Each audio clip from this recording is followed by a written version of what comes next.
ఇతరులని గుర్తించి చంపారట. ఇంత దారుణంగా జరిగింది, ఇంత అమానుషంగా జరిగింది. Within the vicinity of that meadows in that particular area Pahalgam.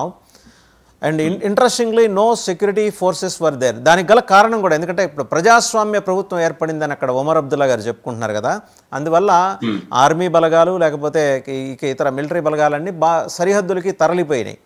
So ఎక్కువ లేవు, ఒకడే ఉన్న వాళ్ళ ప్రజెన్స్ వెరీ మినిమల్.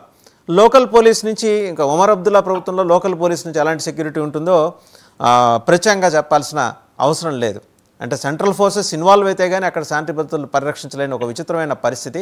అండ్ ఇది నిజమైన వాళ్ళ ప్యాంట్లు విప్పి చెక్ చేసి మరీ వాళ్ళని కాల్చి చంపటం రిపోర్ట్స్ వచ్చినాయి. అయ్యా మీకు చెప్తున్నారు, నాకైతే ప్రాథమికమైనటువంటి ఇన్ఫర్మేషన్ లేదు, నేను కూడా మీడియా దగ్గర విన్నాను. కానీ మీరెందుకు ఆశ్చర్యపోతున్నారో నేను ఆశ్చర్యపోతున్నా ఇది తెలుసుకుని.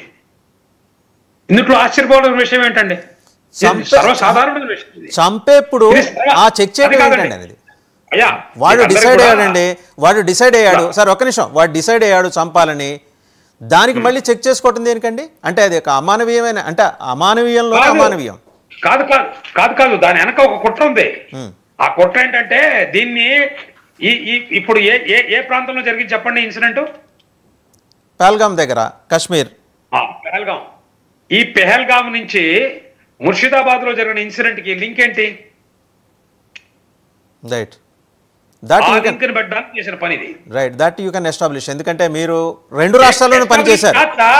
ఇప్పుడు ఎవరైనా నమ్మకుండా ఉండకుంటూ దీన్ని కూడా తీసుకొచ్చి టెర్రరిజానికి రిలీజియన్ లేదు, అది లేదు, అందరూ బాయ్ బాయ్ అని అనే వాళ్ళకి, ఆ మూర్ఖులకి మీరు ఏం చెప్తారు? ఇక ఎంతకాలం చెప్తారు? ఎంతకాలం దీన్ని దాచిపెడతారు? ఎంతకాలం తైజీం ఎంది గంగా యమునానికి ఎంతకాలం జనాల్ని మోసం చేస్తారు? ఓట్ల కోసం ఎంతకాలం మోసం చేస్తారు? చేశారు వాళ్ళు. ఇన్ఫాక్ట్ నేను వాళ్ళకి కృతజ్ఞత కూడా చెప్తున్నా ఈ పని చేసినందుకు. ఎందుకంటే వాళ్ళు బాహాటంగా చెప్తున్నారు, మేము ఇదే చేస్తాం, మేము ఇట్లానే ఉంటాం, నీకు దిక్కున్న చోట చెప్పుకో అని చెప్పేసి మిగతా వాళ్ళందరూ కూడా ఛాలెంజ్ చేస్తున్నారు వాళ్ళు. సో మీరేం చేయాలి? మనం చేయాల్సింది ఏంటంటే ప్రతి టూరిస్ట్కి కూడా మనం ఒక సెక్యూరిటీ గార్డుని ఇవ్వలేమండి. ప్రతి టూరిస్ట్కి సెక్యూరిటీ గార్డు ఇచ్చినా కూడా ఆ సెక్యూరిటీ గార్డు నుంచి ఆ వెపన్ తీసుకెళ్ళిపోయి వాళ్ళని చంపుతారు. మనం చేయాల్సింది ఏంటంటే ఎక్కడి నుంచి అయితే ఇది ఆరిజిన్ అవుతుందో ఆ ఆరిజిన్ ప్రాంతాన్ని చిన్నాభిన్నం చేయాలి, వాళ్ళ మూలాల్ని రేపారేయాలి. ఆ సమయం వచ్చింది. ఇజ్రాయెల్ మనకి చెప్పలేదా హమాస్ మీద రైడ్ చేసి ఏం చేయాలో? ఇజ్రాయెల్ నుంచి మనం తెలుసుకోలేమా? ఇజ్రాయెల్ కూడా వాళ్ళు కూడా పాప ఆ టూరిస్ట్ ఫెస్టివలే చేసుకుంటున్నారు ఆ రోజున, వాళ్ళ న్యూ ఇయర్ రోజున. వాళ్ళు ఎలా చేస్తున్నారు 1.5 years నుంచి? కాకపోతే ఇజ్రాయెల్కి మనకి చాలా పెద్ద తేడా ఉంది. ఇజ్రాయెల్ అనేది చాలా చిన్న దేశం. అది మనం ఇజ్రాయెల్తో పోల్చుకోకూడదు, చాలా తప్పది. మనకి సమకాలీకులు అంటే మనకి ఒక్క అమెరికా మాత్రమే మనకి సమకాలీకులు. అమెరికాతోనే మన పోలిక, చైనాతో కూడా మన పోలిక లేదు. చైనా ఒక డిక్టేటర్షిప్, ఒక సో కాల్డ్ కమ్యూనిస్ట్ ప్లూటోక్రసీ, అది ప్లూటోక్రసీ డిక్టేటర్షిప్ అది. సో చైనాతో కూడా మనం పోల్చుకోలేము. ఎందుకంటే జైపింగ్ కి ఎలక్షన్ చేయాల్సిన పని లేదు 5 ఏళ్లకి. ఆయన లైఫ్ లాంగ్ ఉంటాడు ఆయన కావాలనుకుంటే. కానీ ఇక్కడ ఉండే వాళ్ళందరూ కూడా ప్రతి 5 ఏళ్లకి ఎలక్షన్స్కి పోవాలి. ఎందుకు లేదు, ఇది ఎందుకు జరగట్లేదు అని క్వశ్చన్ చేస్తున్నాం మనం. ఇది ఎందుకు లేదు ఊహించలేకపోయారు, ఊహించుకొని అక్కడ పెడతాము, అయినా జరగదా? పుల్వామాలోన సిఆర్పిఎఫ్ మీద అటాక్ చేశారు, 40 మంది చచ్చిపోయారు. అప్పుడు ఇంటెలిజెన్స్ ఫెయిల్యూర్. సిఆర్పిఎఫ్ మీద అటాక్ జరిగితే ఇంటెలిజెన్స్ ఫెయిల్యూర్ ఏముంటుందండి? ఆ తర్వాత ఆర్మీ మీద అటాక్ చేశారు. మొన్న ఆర్మీ జవాన్ని ఇదే పూంచ్లో జమ్ముండ్లు బార్డర్లో ఆర్మీ మీద అటాక్ చేశారు. అటాక్ చేయడం వెనక సైనిక శక్తి ఉన్నది, అటాక్ చేయడం వెనక పాకిస్తాన్ ఆర్మీ ఉన్నది, అది అందరికీ తెలిసింది. ఇంకొక ప్రశ్న డాక్టర్ రమేష్ గారు, ఇంకొక ప్రశ్న. హిందువులే టార్గెట్ చాలా క్లియర్గా ఫస్ట్ టైం ఇందాక మీరు అన్నారు కదా, ఇంకా వాళ్ళ ఓపెన్గా వచ్చినందుకు వారికి ధన్యవాదాలు. ఎందుకంటే చాలామంది చెబుతున్నారు ఏది ఉగ్రవాదానికి మతం లేదని. అవి పొద్దున్నే 6 o'clock వాట్సాప్ మెసేజ్లు పెట్టుకోవడానికి పనికొస్తుంది, కానీ ఎస్టాబ్లిష్ అయిపోయింది కదా ఇక్కడ ఉగ్రవాదానికి మతం ఉందనే విషయం వాళ్ళే ఎస్టాబ్లిష్ చేశారు, ఎవరో హిందువులు వచ్చి ఆరోపించడం కాదు. అండ్ రెండోది, ఈరోజు కాశ్మీర్ టూరిజం మీద విపరీతమైన ఇంపాక్ట్, అడ్వర్స్ ఇంపాక్ట్ పడబోతోంది. ఇందాక ఫర్జానా గారు మాట్లాడారు, ఆవిడ ఎంతో ఆవేదనతో మాట్లాడారు. ఇన్నాళ్ళు సుభిక్షంగా ఉంది ఈ రాష్ట్రం, చక్కగా ప్రశాంతంగా వచ్చిపోతున్నారు టెస్ట్. 2 అంశాలు ఇక్కడ, జేడీ వ్యాన్స్ పర్యటన ఒకటి, రెండోది అమర్నాథ్ యాత్రకు ముందు హెచ్చరిక జారీ చేయడం ఒకటి, మూడోది తహవూర్ హుస్సేన్ రాణా. సార్ అతని గురించి చెప్పండి సార్, ఎందుకంటే మీరు ఆ కేసును కూడా డీటెయిల్గా స్టడీ చేశారు కాబట్టి.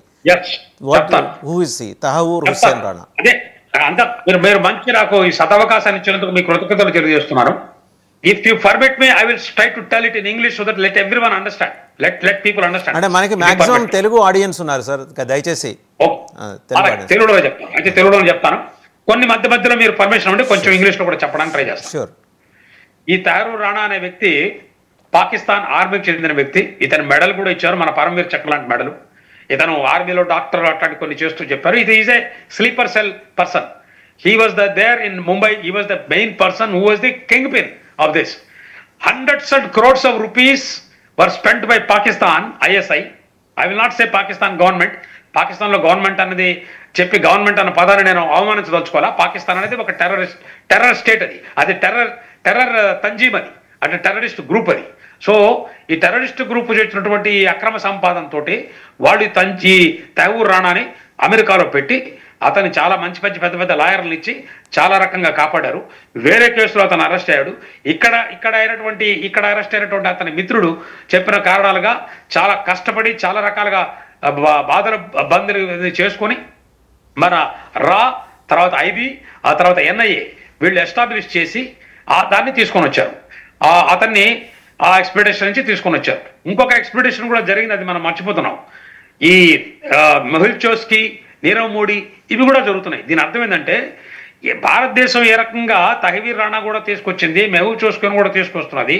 రేపో ఎల్లుండో మన ఇతనున్నాడు విజయ్ మాల్యా, ఇలాంటి వాళ్ళని కూడా తీసుకొస్తున్నది.